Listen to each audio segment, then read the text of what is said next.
In this video, let me learn the new topic, that is derivation of relationship between zeros and coefficients of a polynomial. Right? I hope you all know the relation between zeros and its coefficient of linear polynomial, as well as quadratic polynomial, as well as cubic polynomial. But are you all know how it is came? Right? Will you think this how it is came?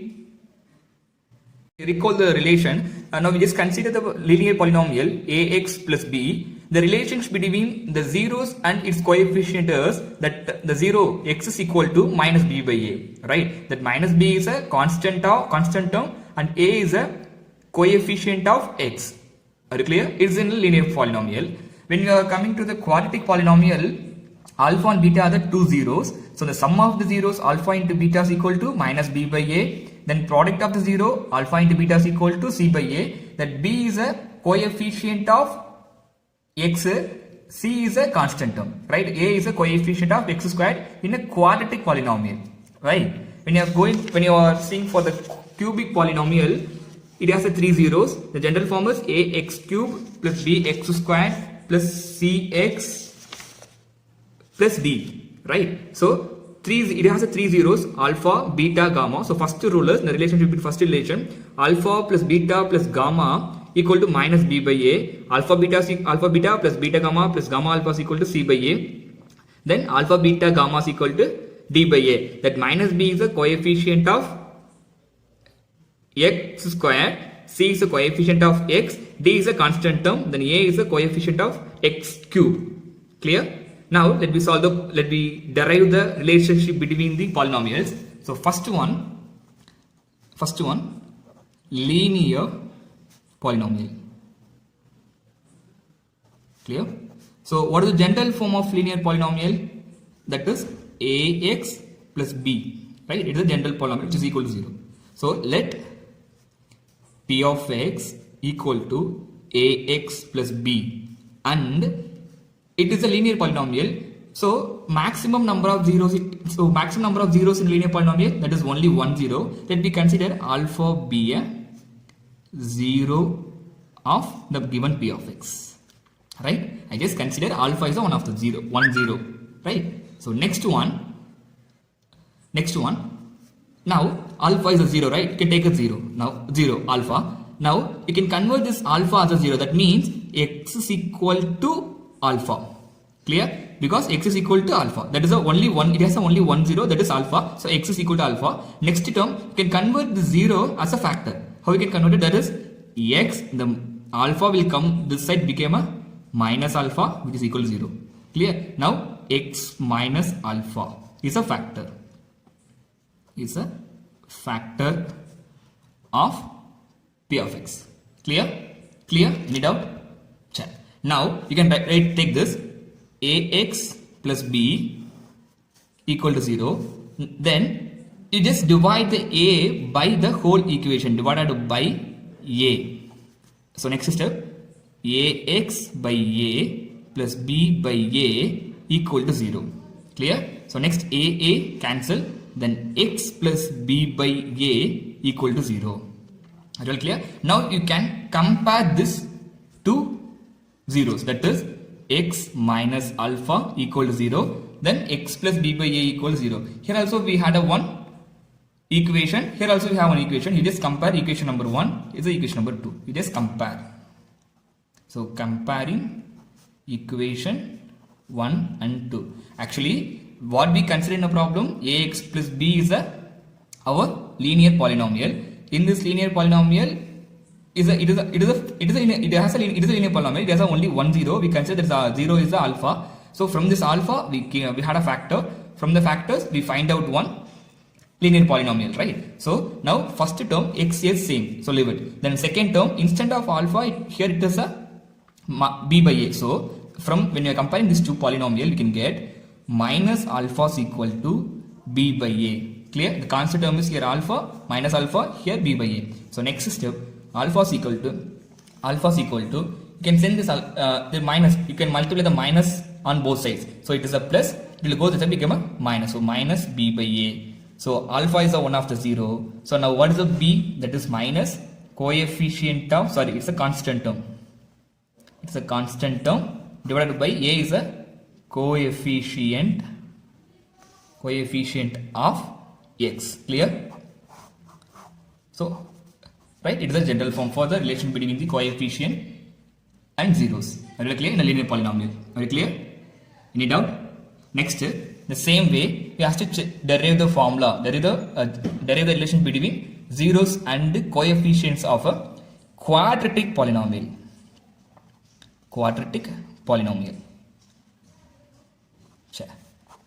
Now, what is the general form of a quadratic polynomial? Ax squared plus bx plus c, which is equal to 0. Clear? Any doubt? The next step, let p of x equal to ax squared plus bx plus c, which is equal to 0. So next step, you can divide a on both sides. So x squared, when you are dividing by a, we can get plus b by a the whole x plus c by a equal to 0. Clear? Any doubt? So next, now we can consider alpha. It has a maximum number of zeros, alpha and beta. 2 zeros, that is we consider alpha and beta be a 2 zeros of p of x. We just consider the zeros, right? Now we can use these zeros to form a one quadratic polynomial, right? We can get, actually we consider it is a polynomial. In this polynomial, zeros are alpha and beta. From the zeros, now we can form one polynomial, right? So that means x is equal to alpha, x is equal to beta. Next, you can make the zero as a factors, that is x minus alpha, x minus beta, which is equal to 0. Now you can multiply this, use the distributive property to multiply, you can get a one quadratic polynomial. Now you can multiply x into x minus beta minus alpha into, that is x in the whole term, then minus alpha into the whole term. So minus alpha into x minus beta, which is equal to 0.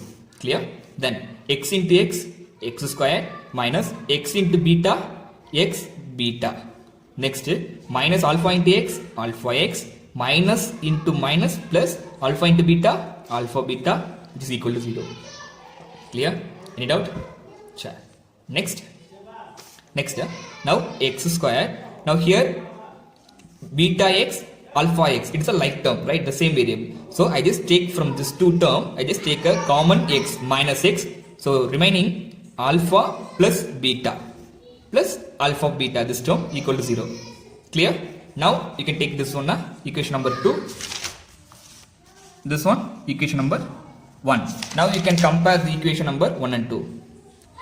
Compare equation 1 and 2. So you can check here what is the first term here, x square. Here also x square term. So same. Next, here also x term. Here x term. What is the coefficient for this? Here the coefficient is minus alpha plus beta equal to, what is the coefficient here? B by a. B by a. Because we consider the alpha beta be the zeros of these two, right? From the zeros only we find out this polynomial, this quadratic polynomial. Next, so this one. Next constant term here, c by a. So here alpha beta. So alpha beta is equal to c by a. Clear? Actually we are equating the terms. Clear? Now alpha plus beta, which is equal to, we can multiply the minus on the whole term, that is b by a. Here as usual. So sum of the zeros. So when you sum the zeros, that is sum of zeros equal to minus b by a. The minus b is a, what is the minus b in this equation? Minus b, b is a coefficient of x. So coefficient of x divided by coefficient of x square, it is minus. Clear? Now here alpha into beta, that means product, right? Actually we are multiplying alpha into beta, that is a product of zeros. So product of zeros, which is equal to constant by coefficient of x square. Now are you clear how the general form came? Actually already we know this form, but now we derived how it is came. Clear? Clear?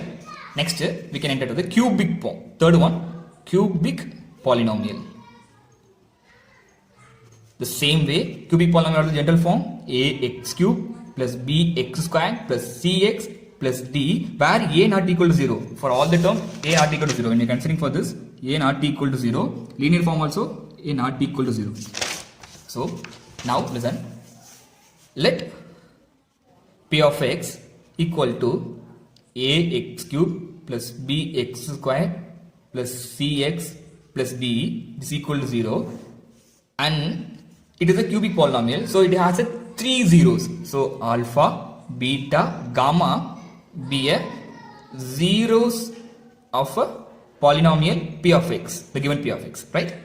Now we can take a P of x first.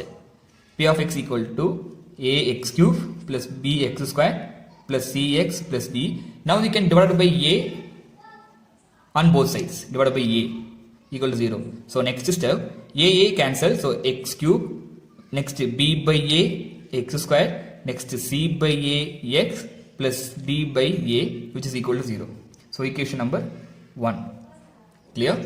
Next you can take this 3 alpha. What actually this alpha, beta, gamma are the zeros of this one. So from the zeros we can make one quadratic polynomial which is equal to this polynomial. Right, we can use the cubic polynomial, this cubic polynomial which is equal to this polynomial, right? Because we consider alpha beta is a zero of this polynomial, right? When you are making this using this alpha beta gamma, also when you are forming a cubic polynomial, it is equal to this polynomial, right? So we can find the cubic polynomial, then afterwards we can compare these two polynomial. From when you are comparing, you can get the alpha beta and the relationship between the zeros and coefficients, right? Now we can use the form alpha, beta, gamma are the zeros, right? Zeros of P of x. So now x is equal to 1 alpha, x is equal to beta, x is equal to gamma. Next step, you can make the 0 as a factors, that is x minus alpha, x minus beta, x minus gamma, which is equal to 0, right? So these 3 are the factors of this one, the given polynomial ax square plus bx plus c, right? So next step, you should use the distributive property to multiply. First you should take 2 polynomials, first 2 factors, you can multiply first 2. So just bracketed, that is x into x minus beta, that is x into the whole term, next minus alpha into x minus beta, then remaining x minus gamma, which is equal to 0. Clear? Any doubt? I just use the multiplication distributive property. Next again x into x, so you can multiply x into x, x square minus beta x minus alpha x plus alpha beta, because minus alpha into plus x minus alpha x minus alpha into minus beta plus alpha beta, the whole multiplied x minus alpha. Clear? Now we can again multiply this term, that is usual x into the whole term, then alpha into the whole term. So x into x squared minus beta x minus alpha x plus alpha beta minus gamma into x squared minus beta x minus alpha x plus alpha beta, which is equal to 0. Clear? Any doubt? Okay. Next you should multiply x into x squared, x cube minus beta x squared minus alpha x squared plus alpha beta the whole x, then minus gamma x squared minus into minus plus gamma beta the whole x, next plus gamma alpha the whole x plus alpha beta gamma, minus, which is equal to 0. Clear? I just simply multiplied. Clear? Using distributive property. Are you clear? Any doubt? Next term, you can segregate by like terms. First x cube, you can check in anywhere in x cube, no. Next x squared minus beta x squared minus alpha x squared, you can check in anywhere x squared term, here minus gamma x squared, then check any x squared term, there is no x, enough. Next x term is here plus alpha beta the whole x, next x term plus gamma beta the whole x, next x term here plus gamma alpha the x, next there is no x term again, next minus constant term, that is alpha beta gamma equal to 0.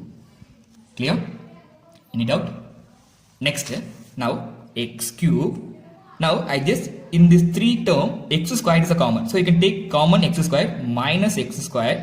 So inside that is beta plus alpha plus gamma. Next in this 3 term x is a common, right? So take x plus x. So alpha beta plus gamma beta plus gamma alpha, right? Next minus alpha beta gamma equal to 0. Is all clear? Now through this we find out. Next you can arrange the terms x cube minus, you can write this back side, that is alpha plus beta plus gamma, because of addition, right? When you are changing a term place also there is no value change, right? So that is x square, because addition and multiplication under the competitive property, right? Competitive property. Okay, plus then alpha beta plus beta gamma plus gamma alpha the whole x minus alpha beta gamma. Clear? For our better understanding, you can just simply rearrange the terms. Clear? Now it is equation number 2. Now we can compare equation number 2 and equation number 1. So equation number we find out. Here equation number 1 also we find out, right? So first term x cube, same. Second term x squared coefficient. Now here b by a. Here x squared coefficient minus alpha plus beta plus gamma. So right, comparing coefficient of equation 1 and 2, right? So first in this equation minus alpha plus beta plus gamma, which is equal to, in first equation in this term what it is here, x squared coefficient is b by a. So we can write b by a. So we just simply multiply the minus on both sides. So alpha plus beta plus gamma is equal to minus b by a. Clear? So first relation we find out.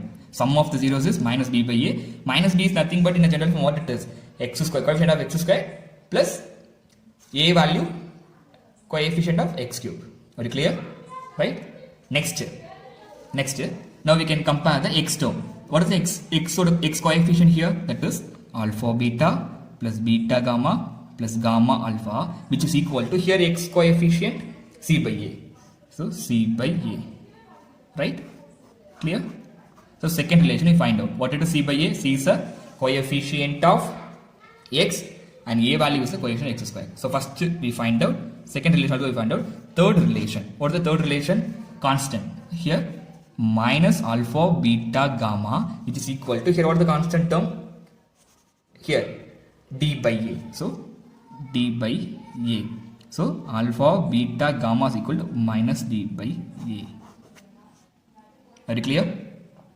Very clear? So are you all know how to derive the relationship between coefficient and zeros of its polynomial, right?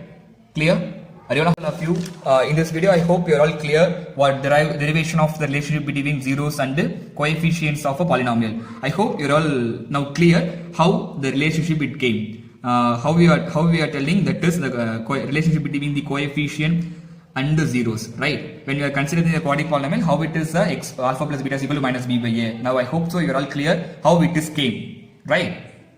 Thank you all of you. If it is any doubt, you can ask me in a comment. Thank you all of you.